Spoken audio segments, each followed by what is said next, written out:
Both print and electronic media పాత్రికేయ మిత్రులందరికీ నా హృదయపూర్వక ధన్యవాదాలు.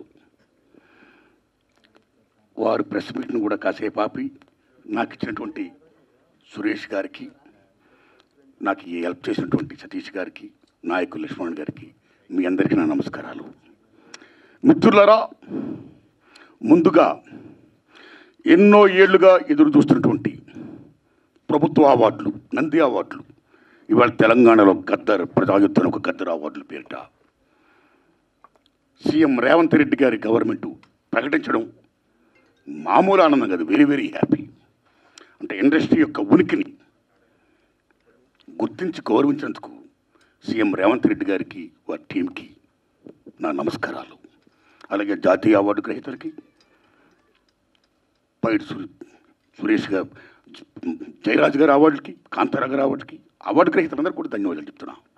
తెలంగాణ ప్రభుత్వం ఏ విధంగా అయితే గద్దర్ అవార్డులు ప్రకటించిందో, అలాగే ఎన్నో ఏళ్లుగా ఎదురు చూస్తున్నటువంటి నంది అవార్డులను కూడా మన చంద్రబాబు నాయుడు గారు అక్కడ ప్రకటించాలని నేను మనస్ఫూర్తిగా విజ్ఞప్తి చేస్తున్నా.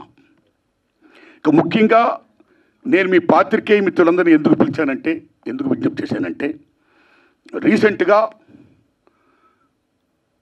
ఇండస్ట్రీ మొత్తం పర్సంటేజ్ కావాలని maximum above 80%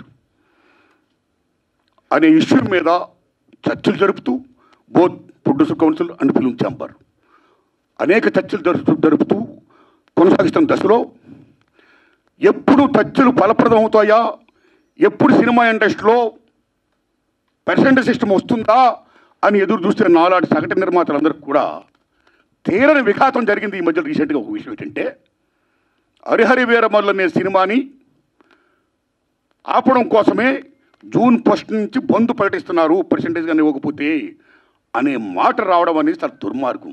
it's a trash. అది ఉత్తిది, అది కరెక్ట్ కాదు, అందులో కుట్ర ఉంది, ఆ కుట్రదారులు ఎవరు తెలుసుకోవాలి అని స్వయంగా పవన్ కళ్యాణ్ గారు ఆఫీస్ నుంచి రావడం అనేది, స్వయంగా సినిమాటోగ్రఫీ మంత్రి దుర్గేష్ గారు మాట్లాడడం అనేది కరెక్ట్ కాదు. ఎందుకంటే మిత్రులారా, ప్రొడ్యూసర్ కౌన్సిల్ కానీ, ఫిల్మ్ ఛాంబర్ కానీ, అది సినిమా పరిశ్రమ పాలనా సంస్థలు, ఆ రెండు సంస్థలు కూడా బంద్ ప్రకటిస్తామని ఇప్పుడు చెప్పలా. డిసిషన్స్ ఆర్ గోయింగ్ ఆన్ అని చెప్పారు వాళ్ళు. దట్ ఇంకో విషయం చెప్తున్నా మీకు, బంద్ అనేది ప్రజాస్వామ్యంలో ఒక బ్రహ్మాస్త్రం. ఎవరైనా బంద్ ప్రకటించే ముందు సినిమా ఇండస్ట్రీలో అకార్డింగ్ టు నామ్స్ 3 వారాల ముందుగా తెలియపరచాలి. ఇదిగో పలానా ఇష్యూ మీద మేము ఫైట్ చేస్తున్నాం, అది ఇంకా కొలిక్కి రాలేదు కాబట్టి మేము బంద్ ప్రకటించబోతున్నాం అనే విషయాన్ని నిర్మాతలకు 3 వారాల ముందు తెలియపరచాలి. This is norms, it's a preamble. 3 వారాల ముందు తెలియపరిస్తే రిలీజ్ డేట్ ఎవరైతే ఇచ్చుకున్నారో, మేము రిలీజ్ డేట్ ఇచ్చుకున్నామండి, ఇంకో 2 వారాలు మేము రిలీజ్ చేస్తున్నామండి అని ప్రిపేర్ అయిన నిర్మాతలను ఇబ్బంది పెట్టకుండా ఉండడం కోసమే 3 వారాల ముందు తెలియపరచాలి according to norms. So June 1 bandh ప్రకటిస్తే, ఒకవేళ జూన్ 12 అంటే 2 వారాలు కూడా కాదు కదా, ఏ రకంగా మీకు హరిహర వీరమల్లుకి అది వర్తింపు చేస్తుందండి? అది కరెక్ట్ కాదు. పవన్ కళ్యాణ్ గారి మీద ఎవరైనా కుట్ర పంటారు. తెలుగు చలనచిత్ర పరిశ్రమలో విశ్వవిఖ్యాత నట సార్వభౌమ ఎన్టీ రామారావు గారు, భారతదేశంలో ఎన్టీఆర్ మన తెలుగు జాతిని ఖ్యాతిని చేసిన మహనీయుడు. As a politician, as a CM, like this anything else. ఎంత గర్విస్తామో. తర్వాత మళ్ళీ మంచి గొప్ప పేరు తెచ్చుకొని ఈవేళ ఒక జనసేన పార్టీ పెట్టి ఈవేళ డిప్యూటీ సీఎం అయ్యారంటే వీఆర్ ప్రౌడ్ ఆఫ్ ఇట్. మన తెలుగు చిత్ర పరిశ్రమ మొత్తం అంతా గర్విస్తున్నది. Hats off to Pawan Kalyan garu, Chandrababu Naidu గారికి సెల్యూట్. మేము పవన్ కళ్యాణ్ గారిని ఏ రకంగా దుర్మానం కాము, కానీ పవన్ కళ్యాణ్ గారు ఆఫీస్ ఆ రకంగా కరెక్ట్ కాదు రావడం. ఓకే, వచ్చిందనుకోండి, ఇష్యూ వస్తే మహాత్మా గాంధీ ఏమన్నాడు, ప్రపంచ యుద్ధాలను కూడా చర్చల ద్వారా ఆపొచ్చన్నాడు ఆయన. ఒక సీఎం, ఒక డిప్యూటీ సీఎంగా మీరు అక్కడ సీఎం చంద్రబాబు నాయుడు గారితో మాట్లాడి హరిహర వీరమల్లు అనే టాపిక్ మీరు ఎత్తకుండా, ఓకే మీ ఇండస్ట్రీ కష్టాల్లో ఉన్నప్పుడు రండి, మన సిట్టింగ్ చేసుకుందాం రండి, మాట్లాడుకుందాం రండి అని చెప్పుంటే ఒక పెద్ద రోల్ ప్లే చేసి ఉంటే, ఒక చలనచిత్ర పరిశ్రమ బిడ్డగా మిమ్మల్ని మేము ఎంత గౌరవించేవాళ్ళం సార్. ఎంత బాగుండేది సార్, ఎంత బాగుంటుంది సార్. ఆ పని చేయండి సార్ పవన్ కళ్యాణ్ గారు. ఎందుకంటే పర్సంటేజ్ సిస్టమ్ వల్ల ఇండస్ట్రీ ఇవాళ చాలా మేలు జరుగుతుందండి. పర్సంటేజ్ సిస్టమ్ లేకపోవడం వల్ల ఇండస్ట్రీ సగటు నిర్మాత మొత్తం కొలాప్స్ అయిపోతున్నారండి ఇవాళ. మీరు నమ్మండి sir. Why? Because all malls, PVRs మొత్తం ఇలాంటివన్నీ వచ్చేసిన తర్వాత సింగిల్ థియేటర్స్ ఇవాళ ఉనికి లేకుండా పోతుందండి. తెలంగాణలో 500 ఉన్న సింగిల్ థియేటర్లు ఇవాళ 200 చిల్లరకు వచ్చేసాయి. ఆంధ్రప్రదేశ్లో 500 పైన ఉన్న సింగిల్ థియేటర్ 300 పైసలకు వచ్చాయి. సింగిల్ థియేటర్ లేకపోతే యొక్క ప్రేక్షకుల పరిస్థితి ఏమిటి? ఇవాళ మాల్స్లోని ఆటల్లోని ఇటువంటి సోకాడు థియేటర్స్లో రేట్స్ ఎంత ఉన్నాయి? ఇవాళ ఎంత పీపచ్చమైన రేట్స్. ఆడికి వెళ్ళి ఏదైనా పాప్కార్న్ తింటేనే 500 రూపాయల, డ్రింక్ 200 రూపాయల, టికెట్ మొత్తం 200, 300 ఇలాగ అనుకుంటే సగటు ప్రేక్షకుడు ఎక్కడ సినిమా చూడగలుగుతాడు? ఏ రకంగా వెళ్ళగలుగుతాడు? ఇవాళ భారతదేశంలో సినిమా పరిశ్రమ అనేది సామాన్యుడికి వినోదం.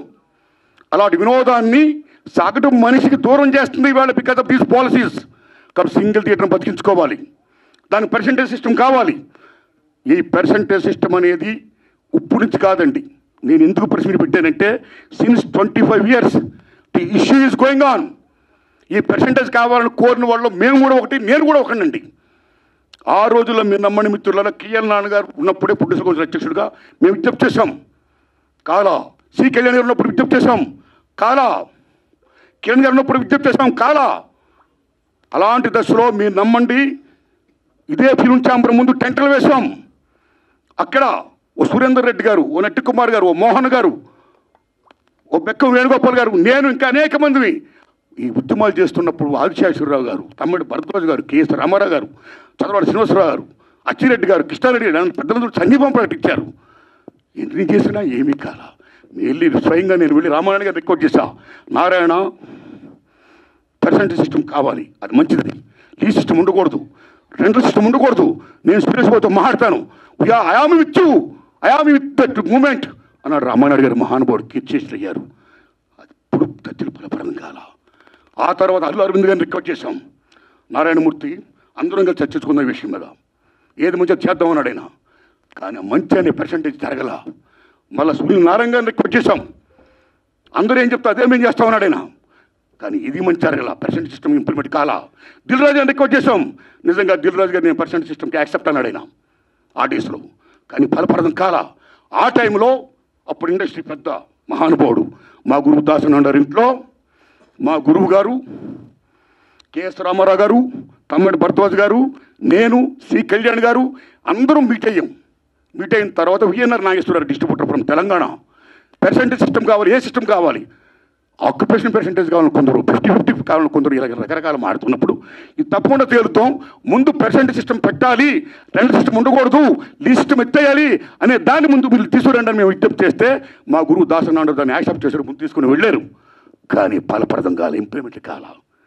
లేటర్ ఆఫ్ ఇండస్ట్రీ పెద్ద చిరంజీవి గారి దగ్గరికి వెళ్ళాం, ఇది ఇష్యూ మీద రైట్ చేశాం, విజ్ఞప్తి చేశాం, టికెట్స్ రేస్ పెంచుద్దని చెప్పడం విషయంలో కానీ ఈ ఇష్యూలో కానీ ఆయన కృషి చేశాడు. మరీ ఫలప్రదం కాల. So this is a very big issue.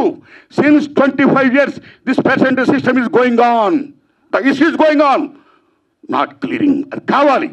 అలాంటిది ఇవాళ పర్సెంటేజ్ సిస్టమ్ కొలుక్కొచ్చే దశలో హరిహరి వీరమ్మలకి దీనికి ఒక లింకప్ పెట్టి ఏం సంబంధం అండి? ఏమీ సంబంధం లేదు. ఈ రకంగా దాన్ని ఇచ్చేస్తారని చెప్పి ఈ పర్సెంటేజ్ సిస్టమ్ అనే ఇష్యూని పక్క తోసేసేసి హరిహరి వీరమ్మని ఫోకస్ చేయడం అంటే ఎంత దోణం ఉండేది? అది కరెక్ట్ కాదండి. అందుకని నేను మనస్ఫూర్తిగా ఇది ఫీల్ అయ్యే నేను చెప్పడం కోసమే నేను విజ్ఞప్తి చెప్తూ పవన్ కళ్యాణ్ గారిని విజ్ఞప్తి చేస్తున్నా, నేను చంద్రబాబు నాయుడు గారిని విజ్ఞప్తి చేస్తున్నా, దుర్గేష్ గారిని విజ్ఞప్తి చేస్తున్నా. పవన్ కళ్యాణ్ గారు మాట చెప్పారు, ఇండస్ట్రీ వారు వచ్చి గవర్నమెంట్ ఏర్పడ్డ వెంటనే వచ్చి పలకరించవచ్చు కదా, మర్యాద పూర్వకంగా కలవచ్చు కదా అన్నారు. నేను శభాష్, కలవాలి, రాజులు మీరు, కలుస్తాం. కానీ ఒక విజ్ఞప్తి చేస్తున్నాం, పూర్వకాలంలో రాజుల దగ్గరికి ఏదైనా ప్రజలకు సమస్య వచ్చినప్పుడు ధర్మగంట కొడితే లోపలికి వెళ్ళేవారు. దాని బిఫోరే రాజులే ప్రజల దగ్గరికి వెళ్ళేవాడు, రక్తబండ పెట్టేవారు. మీ ప్రజలకు ఏం సమస్య ఉంటే రండి చెప్పండి అని అడిగేవాడైనా, అక్కడక్కడిగా తీర్పులు చెప్పేవాడు, సాల్వ్ చేసేవాడు, ప్రజలకు మేలు చేసేవాడైనా. ఇదిగో మా ఊరికి చెరువు కావాలి, మా ఊరికి విద్య కావాలి, మా ఊరికి వైద్యం కావాలి, లైక్ దిస్.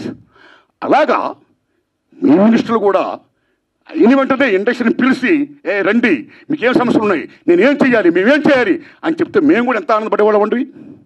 మేము మీ బిడ్డలు అండి, చిల్డ్రన్ ఆఫ్ ది స్టేట్. మేము మీకు ఓట్లు వేసిన వాళ్ళమి, మిమ్మల్ని లెక్కించిన వాళ్ళమి, మీ బిడ్డలు మేము. You must be respect the people, the same time you must respect the government. It's vice versa. So my humble request, దయించి ఈ పర్సెంటేజ్ సిస్టమ్ పక్కకి పెట్టేయకుండా పర్సెంటేజ్ సిస్టమ్ అనేది మెయిన్ ఇష్యూ కాబట్టి. ఎందుకంటే ఆల్ మాల్స్ ఇవాళ ఆక్యుపై చేసి 50% దే ఆర్ టేకింగ్. కార్పొరేట్ సెటప్తో కూడుకొని ప్రైవేట్ సంస్థలు ఏమైతే ఉన్నాయో ఆ కార్పొరేట్స్ అందరూ కూడా వాళ్ళు they are getting 50%. But single థియేటర్కి ఏమైంది? సింగిల్ థియేటర్ అందరూ మనవాళ్ళు ఎక్కడవాళ్ళు, ఓ ఫ్యాషన్తో కట్టుకున్నవాళ్ళు, ఈ తల్లిని నమ్ముకున్నవాళ్ళు. సినిమా అంటేనే తల్లి తండ్రి నిర్మాత తీసేవాడు, చూసేవాడు, ప్రేక్షకుడు దేవుడు, ఇద్దరికి మధ్య సంధానంగా చూపించే తల్లి సినిమా, సినిమా హాల్ ఓ దేవాలయం. ఆ దేవాలయాలు బాగుండాలి. ఇవాళ ఎన్ని దేవాలయాలు కళ్యాణ మండపాలు అయిపోతున్నాయి, ఎన్ని దేవాలయాలు మూసిపడిపోతున్నాయి. Because this system. కాబట్టి మల్టిపుల్ నేషన్స్, ఈ ప్రైవేట్ కంపెనీస్, ఈ కార్పొరేట్స్ అందరూ వచ్చేసిన తర్వాత చిన్న చేపని పెద్ద చేప, చిన్నమాయని పెద్దమాయని పింగళ నాగేంద్ర గారు మాయాబజార్ చెప్పినట్టు ఈవేళ they are occupying they like octopus. కాబట్టి చిన్న నిర్మాతని బతికించుకోవాలి, సింగిల్ థియేటర్ని బతికించుకోవాలి. The same time percentage system ఉంటేనే ఇద్దరు బాగుంటారు. కాబట్టి ఈ దశలో పవన్ కళ్యాణ్ గారు నేను విజ్ఞప్తి చేస్తున్నా, పర్సంటేజ్ సిస్టమ్ ఉంచండి సార్, దాన్ని ఫుల్ఫిల్ చేయించండి సార్. అది ఎలా చేస్తే బాగుంటుందో ఆలోచించి దానికోసం మీటింగ్ పెట్టి సక్సెస్ చేయించండి సార్. ఈ దశలో producer council and film chamber నేను విజ్ఞప్తి చేస్తున్నాం. ఆల్రెడీ మీరు విశాఖపట్నంలో మీటింగ్ అయ్యారు. ఏ మీటింగ్ చేసుకున్నా సరే 25,000 బట్టి రావణ కాష్టంలా కాలుతున్న ఏ పర్సెంటేజ్ సిస్టమ్ అయితే ఉందో దాన్ని మీరు మళ్ళీ పక్కకి దోసేయకుండా, ఏదేదో దాన్ని అడ్డం పెట్టి దాన్ని మళ్ళీ అడ్రస్ లేకుండా చేయకుండా ఆ పర్సెంటేజ్ సిస్టమ్ విషయంలో కొలిక్కొచ్చి ఇంప్లిమెంట్ చేసి సగటు నిర్మాతను బ్రతికించండి. అప్పుడే మా సినిమాలు చూస్తారు జనం, లేకపోతే ఓటీటీలు చూస్తారండి. ఇవాళ మాలా జనం రావాలి. జనం రావాలంటే బడుగు బలహీన వర్గాలు రావాలంటే ఎక్కడ వస్తారండి? వాళ్ళ కొలత డబ్బులు పెట్టి ద కాంట్ కమ్. ఆ ఓటీటీలు వస్తుంది చూద్దాంలే. ఎన్ని సినిమాలు ఇవాళ బాగా ఆడుతున్నాయండి? పర్సెంటేజ్ సిస్టమ్ ఎంత తగ్గిపోయిందండి. కాబట్టి సినిమా బతకాలన్నా, సగటు నిర్మాత బతకాలన్నా, 80% ఆఫ్ ఇండస్ట్రీ బతకాలన్నా మనుగడ ఉండాలి. సరే, పర్సెంటేజ్ సిస్టమ్ కావాలి. ఆ సిస్టమ్ కోసం పెద్దలందరూ కృషి చేయాలి. Film chamber and producer council ఆ విషయంలో నిర్ణయం తీసుకోవాలి. గవర్నమెంట్ కలాలి. కాబట్టి అపాయింట్మెంట్ అంతకంటే ఆనందం వచ్చింది. మీరు వెళ్ళండి, కలవండి, మన డిమాండ్స్ చెప్పండి, పర్సెంటేజ్ సిస్టమ్ కావాలి, ఇంప్లిమెంట్ చేయండి అని విజ్ఞప్తి చేయండి. అదే నా విజ్ఞప్తిగా భావిస్తూ ఇక రేట్లు మాట్లాడింది వచ్చిందా? Thank you. మైక్ రాలేదంటే ఇంకా ఈ రేట్ల విషయం మాట్లాడేసి నేను నిన్న పని చూసుకుంటానని మిమ్మల్ని డిస్టర్బ్ చేయనండి. సురేష్ అన్న, రేట్లు చాలా ఇంపార్టెంట్ అండి. మీరు నమ్మండి, భారతదేశంలో 1961 తర్వాత థియేటర్లో ఏ రేట్లు పెట్టాలి, ఎలా పెట్టాలి, భారతీయుల యొక్క తలసరి ఆదాయాన్ని బట్టి, జీవన ప్రమాణాలను బట్టి రేట్లు నిర్ణయించినప్పుడు గవర్నమెంట్ ఒక కమిటీని వేసి ఓ నేల, ఓ బెంచి, ఓ కుర్చీ, ఓ బాల్కనీ లైక్ తరగతులు సృష్టించింది. ఈవేళ నేల లేదు, బెంచీ లేదు, ఒకటే క్లాసు లేకపోతే 2 క్లాసులు, మొత్తం థియేటర్స్ మొత్తం ఆ రకంగా చేసేసారు. ఓకే, ఇక రేట్లు అనేది ఏమవుతున్నాయో సిస్టమ్ ప్రకారం గవర్నమెంట్ ఏదైనా ఒక రేటు పెడితే ఆ రేట్ని అందరూ కూడా హానర్ చేయాలి. అలాగ హానర్ చేయకుండా ఈ మధ్య కాలంలో చాలామంది భారీ చిత్రాలు తీసే నిర్మాతలు వాళ్ళు వేల కోట్లు పెడుతున్నారు. ఓకే, హ్యాట్సప్, సెల్యూట్, కేపబిలిటీ ఉంది, పెడుతున్నారు, మనం గర్విస్తున్నాం, సంతోషమే. కానీ అలా పెట్టే నిర్మాతలు చాలామంది ఏం చేస్తున్నారంటే, మా సినిమాకి చాలా ఖర్చు అయిపోయింది కాబట్టి రిలీజ్ ముందు రేట్లు ఎక్కువ పెంచితే మేము సేఫ్ అవుతాం అని ఒకటి పెట్టడం వల్ల, నిజం చెప్పండి తమ్ముళ్ళారు, మీరు నిజం చెప్తున్న ఫ్రాంక్గా, ఆ రకంగా పెట్టడం వల్ల, దానికి గవర్నమెంట్ యాక్సెప్ట్ చేయడం వల్ల మామూలు హారం జరగట్లా సగటు చిత్రానికి. అలాగే ప్రేక్షకులకు డబ్బు ఎంతమంది దగ్గర ఉంటుందండి? పేదవాడికి సినిమా ఎవరు ఉంటుంది, డబ్బు ఉన్నవాడికి సినిమా ఎవరు ఉంటుంది. డబ్బు ఉన్నవాళ్ళు హ్యాపీగా చూడగలుగుతారు, పేదవాళ్ళు ఎక్కడ చూస్తారండి? అప్పు సప్పులు చేసి మరీ చూస్తారండి. ఇంత రేట్లు పెంచిస్తే పాప్కార్న్ బీభత్సం రేటు చూస్తే కనీసం 1000 రూపాయలు 1500 ఉంటేనే కానీ వేళ సినిమా చూడలేకపోతున్నాడండి. సో సగటు ప్రేక్షకుడికి వినోదం అనేది చాలా చౌకగా వచ్చే సినిమా ఈవేళ కాస్ట్ అయిపోతే ఈ రేట్లు పెట్టడం వల్ల అదేం ధర్మం అండి? ఇదేం సంక్షేమ రాజ్యం అండి? What are respecting the system of the government. ఒక రేట్లు పెడితే ఎవరికైనా రేట్లు అలాగే హానర్ చేయాలి. వై? బికాస్ మీరు భారీ బడ్జెట్లు పెడుతున్నారు, పెట్టుకోండి. మీరు గొప్పగా తీస్తున్నారు, తీయండి, మేము గర్విస్తున్నాం. ప్రేక్షకుడికి ఎన్ని ఎంతకంటే ఈ సినిమా బాగుందో లేదా, దట్స్ ఆల్. సినిమా బాగుంటే చూస్తాడు, చూడడం. రేట్లు పెట్టడం పెట్టకపోవడం అనేది అది మీ ఇంట్రెస్ట్ పడి ఉంటుంది. భారీ సినిమాలు తీస్తున్నారు, ఓకే, సెల్యూట్. దానికి వాళ్ళ మీద రుద్దకూడదు. బాగుంటే ఆ డబ్బులు వాళ్ళు ఏం పెడుతున్నారు, ఆ డబ్బుతో మీరు కోట్లు సంపాదించవచ్చు. ఉదాహరణ, హాలీవుడ్లో 10 కమాండ్మెంట్స్ స్పెషల్ పెట్టి ఇమీడియట్ తీశాడు ఆయన. మామూలు బడ్జెట్ కదా, వేలాది కోట్ల సినిమా పెట్టి తీశాడు ఆయన. అండ్ బెన్హార్ వేలాది కోట్లు పెట్టి తీశారు ఆ సినిమాలు. మీరు నమ్మండి, 2 సినిమాలు కూడా బచ్చవన్ hits and gone with the wind. ఆ సినిమాలకి ఆ రోజుల్లో కోట్లు ఖర్చు అయితే మళ్ళా కోట్లు చేసి మీరు నమ్ముతారా తమ్ముళ్ళారా, గూడ్స్ బళ్ళల్లో డబ్బులు తీసుకొని వెళ్ళేవారు. అదే రేట్లు. మేము 10 కమాండ్మెంట్ తీసాం, మేము బెన్హార్ తీసాం, చాలా ఖర్చు పెట్టాం, కాబట్టి రేట్లు పెంచండి అని అడగలా. Come to Hindi field, K Asif Mughal-e-Azam and G P Sippy garu Sholay. మామూలు సినిమాలో మొగలేజాం మీరు నమ్మండి 9 years తీసాడైనా. అప్పు సప్పు చేసి మొత్తం పేపర్ మామూలు బడ్జెట్ కాదు. ఆ సినిమా రిలీజ్ అయ్యే ముందు నేను చాలా అప్పు సప్పులు అయిపోయాను, 9 years పట్టింది, చాలా కోట్లు పెట్టేశాను, నాకు రేట్లు పెంచండి అని కేఎస్ఎఫ్ గారు అడగలా. సిస్టమ్, ఈ రెస్పెక్టెడ్ సిస్టమ్. ఏం రేట్లు ఆ రేట్లో సినిమా రిలీజ్ చేశాడైనా. మీరు నమ్మండి, సినిమా బీభత్సమైన హిట్. నమ్ముతారా తమ్ముళ్ళరా? Ben Hur and 10 commandments. గూడ్స్ బళ్ళల్లో డబ్బులు లాభాలు తీసుకొని వెళ్తే లారీల్లో లాభాలు తీసుకొని వెళ్ళాడు కేఎస్ఎఫ్ గారు. మొగలైజాం అంటే సినిమా బాగుంటే లాభాలు వస్తాయి, మీరు 2 కోట్లని పెట్టండి. So come to Telugu field. Lava Kusa Shankar Reddy garu తీశారు. 5 ఏళ్ళు పట్టింది, నాకు 5 ఏళ్ళు పట్టింది, నాకు చాలా ఖర్చు అయిపోయింది అని శంకర్ రెడ్డి రేట్లు పెంచుకొని అడగలా. సినిమా రిలీజ్ అయింది, మీరు నమ్ముతారా? 5 years పైన సినిమా. ఇప్పుడు దాకా లవ్ కుశ మిత్ర హిట్లే తెలుగు సినిమా ఇండస్ట్రీలో. ఆయన అడగలా డబ్బులు, రేట్లు పెంచుకొని అడగలా. ఏ రేట్లు ఉన్నాయో ఆ రేట్లోనే ఆయన సినిమా రిలీజ్ చేశాడు. మీరు నమ్ముతారా తమ్ముళ్ళరా? ట్రక్కుల్లో లాభాలు వచ్చాయి, బళ్ళల్లో డబ్బులు వచ్చాయి. షోలే జీపీ సిప్ గారు అడగలా, ట్రక్కుల్లో లాభాలు తీసుకున్నాడు ఆయన. కాబట్టి సినిమా బాగుంటే జనం వస్తారండి. మీరు ఇలా రేట్లు పెంచేసుకుంటా ఒక 1 week ఇలా చేసేసి మళ్ళీ మానేస్తా. థియేటర్కి నేను ఆటో మీద ట్రావెల్ చేస్తున్నప్పుడు, తమ్ముడు మన సినిమా చూసేవాళ్ళ, తమ్ముడు ఏ సినిమా చూసామంటే సినిమా చూడాలని ఉందండి కానీ చాలా రేట్లు పెట్టేశారండి ఫస్ట్ వీక్. నా ఫేవరెట్ యాక్టరే కానీ డబ్బులు లేవు, అప్పు చేయాలంటే కష్టంగా ఉంది, చూడలేకపోతున్నానండి. ఆ రకంగా ఎంత డ్యామేజ్ అవుతుందంటే సినిమాకి. ఇప్పుడు ఎందుకంటే రేట్లు పెంచుతారు? ఒక నామ్స్ ఉన్నాయండి. You must respect the norms, you must respect the system. And అన్నింటినీ మించి సంక్షేమ రాజ్యం ఉంది. ఏ సగటు ప్రేక్షకుడు ఉన్నాడో ఆ సగటు ప్రేక్షకుడు భారతదేశంలో సినిమాయే వినోదం. ఆ వినోదం దూరం చేయకండి ఈ రకంగా పెట్టి. సో దిస్ ఈజ్ ఒక మాల్ ప్రాక్టీస్.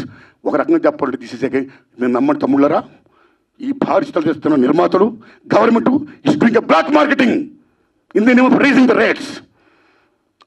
కరెక్ట్ కాదు. అలా పెంచకుండా అందరికి ఒకలా సిస్టమ్ పెట్టి సగటుని మాత్రం బతికించి పర్సెంటేజ్ సిస్టమ్ కాపాడండి. అది వచ్చినట్టు చెయ్యండి. ఆ రకంగా మీరు అందరూ పెద్దలందరూ కూర్చొని మాట్లాడుకొని మేలు చేయండి. ఇది నా విజ్ఞప్తి. Thanks a lot. ధన్యవాదాలు అండి మీకు. Thanks a lot.